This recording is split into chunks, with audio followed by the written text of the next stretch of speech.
പണ്ടെന്നോ കേട്ട ആമസോൺ കഥകൾക്ക് ഇന്നത്തെ ഒരു അത്ഭുത സംഭവമായിട്ട് എന്ത് ബന്ധമാണുള്ളത്? ഒരു വിമാന അപകടത്തിൽ നിന്ന് രക്ഷപ്പെട്ട 4 കുട്ടികളുടെ കഥ.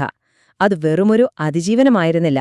അതിനു പിന്നിൽ തലമുറകൾ കൈമാറി വന്ന ഒരു വലിയ ജ്ഞാനമുണ്ടായിരുന്നു.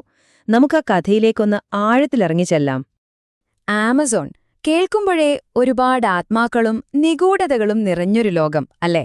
അപ്പോ ഈ കെട്ടുകഥകൾ യാഥാർത്ഥ്യവുമായിട്ട് മുഖാമുഖം വന്നാൽ എന്താവും സംഭവിക്കുക? ഈ ചോദ്യമാണ് നമ്മുടെ ഈ ചർച്ചയുടെ കാതൽ. ആ കുട്ടികൾ എങ്ങനെ രക്ഷപ്പെട്ടു എന്നറിയണമെങ്കിൽ നമ്മൾ ആദ്യം അവർ ജീവിക്കുന്ന ലോകമെന്താണെന്നും മനസ്സിലാക്കണം.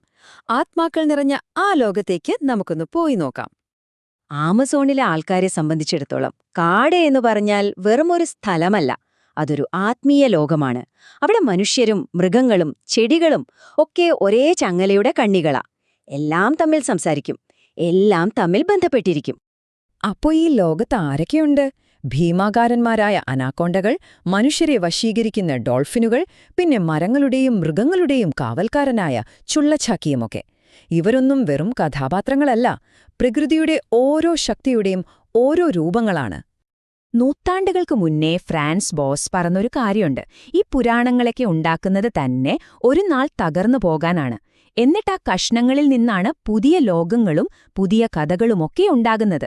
അതായത് ഇതങ്ങനെ ജീവിച്ചോണ്ടിരിക്കുന്ന ഒരു പാരമ്പര്യമാണ്. അവരുടെ ഈ ലോകവീക്ഷണത്തിന്റെ ഒരു പ്രധാന ആശയമാണ് പേഴ്സ്പെക്റ്റിവിസം.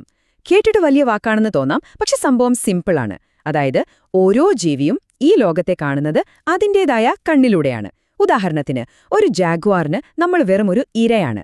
പക്ഷെ ഒരു ഉറുമ്പിനോ നമ്മളൊരു വലിയ മലയായിരിക്കും. കണ്ടോ? ഒരേ ലോകം, പക്ഷേ പല പല യാഥാർത്ഥ്യങ്ങൾ. ഓക്കേ, അപ്പോ ഈ പുരാണങ്ങളുടെ ലോകത്ത് നിന്ന് നമുക്ക് പെട്ടെന്ന് ആ ദുരന്തം നടന്ന ദിവസത്തേക്ക് വരാം, ആ ക്രൂരമായ യാഥാർത്ഥ്യത്തിലേക്ക്. മെയ് 1-ാം തീയതി ഒരു സെസ്ന വിമാനം ആമസോൺ കാടിന്റെ ഉള്ളിലേക്ക് തകർന്നു വീഴുന്നു. 2 ആഴ്ച കഴിഞ്ഞ് രക്ഷാപ്രവർത്തകർ അവിടെ എത്തിയപ്പോൾ കണ്ട കാഴ്ച വിമാനത്തിന്റെ അവശിഷ്ടങ്ങളും 3 മുതിർന്നവരുടെ മൃതദേഹങ്ങളും.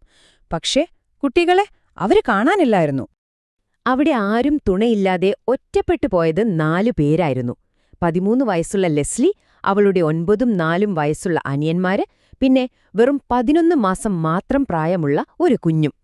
അവരാ കൊടും വനത്തില് ഒറ്റയ്ക്ക് പിടിച്ചു നിന്നത് 40 ദിവസമാണ്. നമ്മൾ ഓർക്കണം, ഇതൊരു സാധാരണ കാടല്ല. ഓരോ അടിവെപ്പിലും അപകടം പതിയിരിക്കുന്നൊരിടം. വിഷപ്പാമ്പുകൾ, കൊടും മൃഗങ്ങൾ, എപ്പോ വേണമെങ്കിലും മാറാവുന്ന കാലാവസ്ഥ. ഒരു സാധാരണ മനുഷ്യന് ഒരു ദിവസം പോലും പിടിച്ചു നിൽക്കാൻ പറ്റാത്തൊരിടത്ത് ആ കുട്ടികൾ 40 ദിവസം എങ്ങനെ? അപ്പോ ഇവിടെയാണ് നമ്മൾ ആദ്യം സംസാരിച്ച കെട്ടുകഥകളും ഈ അതിജീവനവും തമ്മിൽ ബന്ധപ്പെടുന്നത്. അവരുടെ ഏറ്റവും വലിയ ആയുധം അതവരുടെ പാരമ്പര്യം തന്നെയായിരുന്നു. ആ കുട്ടികൾ ഷൂട്ടോട്ടോ ഗോത്രത്തിൽപ്പെട്ടവരായിരുന്നു. അതുകൊണ്ടുതന്നെ ഇതൊരു വഴിതെറ്റലിന്റെ കഥയല്ല, മറിച്ച് അറിവിന്റെയും ജ്ഞാനത്തിന്റെയും കഥയാണ്. ഈയൊരു ചിന്ത ശരിക്കും നമ്മളെ ഇരുത്തി ചിന്തിപ്പിക്കും. ആ കുട്ടികൾ കാട്ടിൽ വഴിതെറ്റിപ്പോയവരല്ലായിരുന്നു. ഒരു തരത്തിൽ പറഞ്ഞാൽ അവരവരുടെ സ്വന്തം വീട്ടിലായിരുന്നു. കാട് അവർക്കൊരു ശത്രുവല്ല, തലമുറകളായി അവർ കണ്ടും കേട്ടും അറിഞ്ഞും ജീവിക്കുന്ന അവരുടെ സ്വന്തം ലോകമായിരുന്നു. അവരുടെ ഈ പുരാണങ്ങളും ആത്മാക്കളോടുള്ള ബന്ധവുമൊന്നും വെറുമൊരു വിശ്വാസം മാത്രമല്ല, അത് പ്രായോഗികമായ അറിവാണ്. ഏതൊക്കെ പഴം കഴിക്കാം, എവിടെ വെള്ളം കിട്ടും, എങ്ങനെ പേടിയില്ലാതെ രാത്രി കഴിച്ചുകൂട്ടാം എന്നൊക്കെയുള്ള അറിവ്. അവരുടെ സംസ്കാരം തന്നെയായിരുന്നു അവരുടെ അതിജീവനത്തിനുള്ള ഏറ്റവും വലിയ ഉപകരണം. ശരി, അപ്പൊ നമുക്ക് നോക്കാം, അവരെങ്ങനെയാണ് ഈ അറിവൊക്കെ ഉപയോഗിച്ചത് എന്ന്. എങ്ങനെയാണ് അവർ ആ 40 ദിവസം പിടിച്ചു നിന്നത്? അവർ അതിജീവിച്ചത് ഭൂമിയിലെ തന്നെ ഏറ്റവും വലുതും സങ്കീർണവുമായ ഒരു കാട്ടിലാണ്. ലക്ഷക്കണക്കിന് ചതുരശ്ര കിലോമീറ്റർ പരന്നു കിടക്കുന്ന വഴിയോ അടയാളങ്ങളോ ഇല്ലാത്ത ഒരു കൊടും വനം. ഇവിടെ ഓരോ ചുവടുവെപ്പും ശരിക്കും ഒരു വെല്ലുവിളിയാണ്. അവരുടെ അതിജീവന തന്ത്രം വളരെ ലളിതമായിരുന്നു. ആദ്യം വിമാനത്തിന്റെ അവശിഷ്ടങ്ങളിൽ നിന്ന് കിട്ടിയ കുറച്ച് കപ്പപ്പൊടി കഴിച്ചു. അത് തീർന്നപ്പോഴോ അവരുടെ പാരമ്പര്യ അറിവിലേക്ക് തിരിഞ്ഞു. കാട്ടിലപ്പോ വിളഞ്ഞുനിന്ന പഴങ്ങളും വിത്തുകളും ഏതൊക്കെയാണെന്ന് അവർക്ക് കൃത്യമായി അറിയാമായിരുന്നു. അത് കഴിച്ചു. മഴവെള്ളം ശേഖരിച്ചു കുടിച്ചും പിന്നെ ഇലകളൊക്കെ വെച്ച് ചെറിയ ഷെൽട്ടറുകളുണ്ടാക്കി. അപ്പോൾ അവരുടെ അതിജീവനത്തിന് പല കാരണങ്ങളുണ്ട്. ഒന്ന്, തലമുറകളായി കിട്ടിയ അറിവ്. പിന്നെ ആ 13 വയസ്സുകാരി ലെസ്ലിയുടെ ധൈര്യം, അത് പറയാതിരിക്കാൻ പറ്റില്ല. അവളാണ് കുഞ്ഞനുജന്മാരെ നോക്കിയത്, അവർക്ക് ഭക്ഷണം കൊടുത്തത്, ധൈര്യം കൊടുത്തത്. അപ്പോൾ ഇത് അറിവിന്റെ മാത്രം വിജയമല്ല, സ്നേഹത്തിന്റെയും ഒരുമയുടെയും കൂടി വിജയമാണ്. ഇതിനിടയിൽ രക്ഷാപ്രവർത്തകർ ചെയ്ത ഒരു കാര്യമുണ്ട്. അത് ശരിക്കും ഹൃദയത്തിൽ തൊടും. ലൗഡ് സ്പീക്കറിലൂടെ കുട്ടികളുടെ മുത്തശ്ശിയുടെ ശബ്ദം അവരുടെ സ്വന്തം ഭാഷയിൽ കാട്ടിലേക്ക് പ്രക്ഷേപണം ചെയ്തു, ഒരേ സ്ഥലത്ത് നിൽക്കാൻ പറഞ്ഞുകൊണ്ട്. ആ ശബ്ദം അവർക്കെത്രമാത്രം ആശ്വാസം കൊടുത്തിട്ടുണ്ടാകും. അപ്പോ ഈ അവിശ്വസനീയമായ അതിജീവന കഥയിൽ നിന്ന് നമുക്കെന്താണ് പഠിക്കാനുള്ളത്? ഈ കാട് നമ്മളെ പഠിപ്പിക്കുന്ന പാഠമെന്താണ്? എന്തുകൊണ്ടാണ് ഈ കഥ ഇത്ര പ്രധാനപ്പെട്ടതാകുന്നത്? ഇത് വെറുമൊരു അതിജീവനത്തിന്റെ കഥയല്ലാത്തതുകൊണ്ടാണ്. ഇത് നമ്മൾ മറന്നുപോകുന്ന ചില വലിയ കാര്യങ്ങളെക്കുറിച്ചുള്ള ഒരു ഓർമ്മപ്പെടുത്തലാണ്.